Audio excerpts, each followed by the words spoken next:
Hey, what's going on, guys? The Boss here. And today for you guys, I wanted to do a little bit of a gaming discussion. Now, I haven't done a video like this specifically in the past. I've done plenty of videos where I've talked about different game companies or video games in general without them being necessarily reviews. But this is a game that I haven't played, nor do I own. But it is something that I wanted to talk about, not just for those of you who have never heard of this game or this particular function in this horror game, but something unique that it brings to the table that separates it from a lot of other horror games of today's day and age, and ones from the past. And I'm talking, of course, of the Gamecube classic, Eternal Darkness.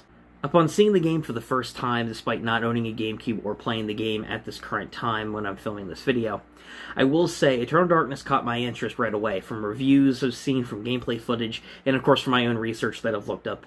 And I can definitely say Eternal Darkness is one of those underrated horror gems from my observations that really shouldn't have been unnoticed for this long, especially on the Gamecube. This is probably why the game is as rare and expensive as it is today, because people are wanting to go back and play the game.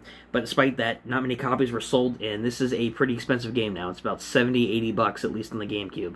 May not sound like a lot in comparison to other games, but it's still a decent amount, and it is not easy to track down complete.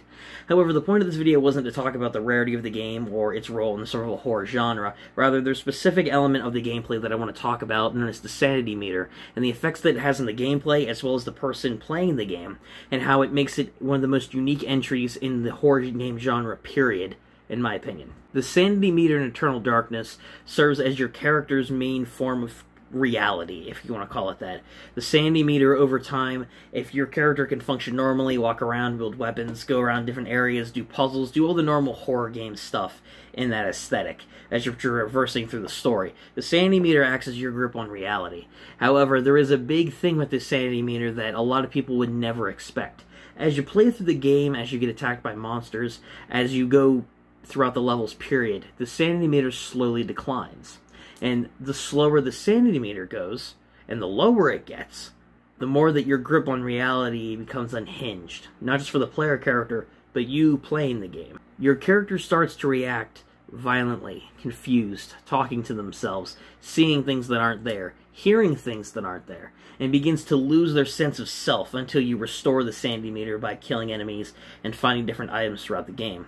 But the big thing to take away from this, besides it being an intricate gameplay perspective that completely messes up your character movements and not being able to progress as smoothly as what you once did, is the effect that it has on fourth wall breaks within this game.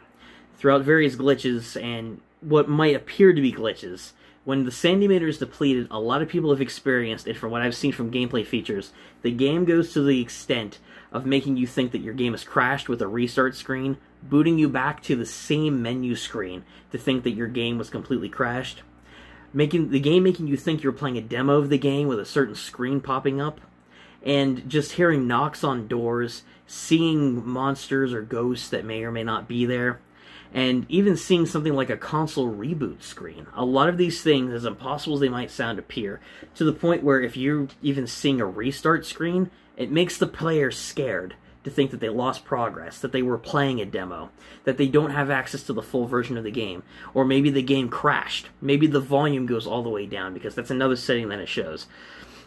This game does so many unique things with this Sanity Meter feature, making you, the player, scared. Not just of the game you're playing, but of the potential of losing progress, having your TV act up, your console, the game maybe not being what you think it is, the game crashing, it being a demo.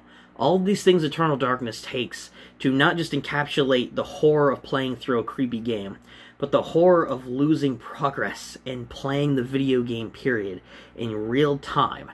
And that is something impressive that this game does amazingly. So this is why I wanted to talk about this in this video. This is a unique function that you guys need to look up. First off, look into Eternal Darkness. This game needs a lot more support than what it does.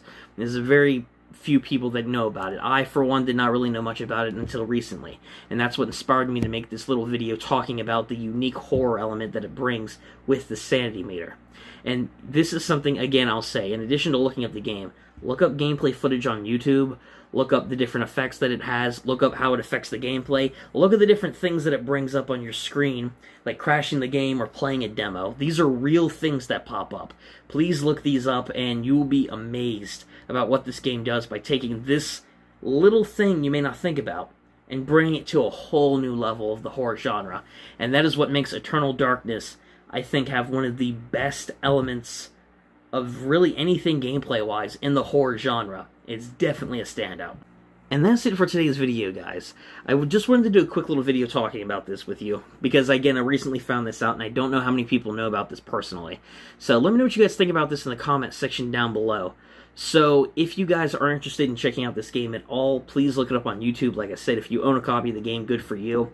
But please let me know all your thoughts in the comment section below. What you guys think about it from what you've seen from the video, from what you've seen on YouTube, or perhaps heard from somebody else. Or if you own the game and have played it personally, let me know your experiences with this in the comments. I would love to know what you guys have to say on this, and your own personal experiences with it if you have them.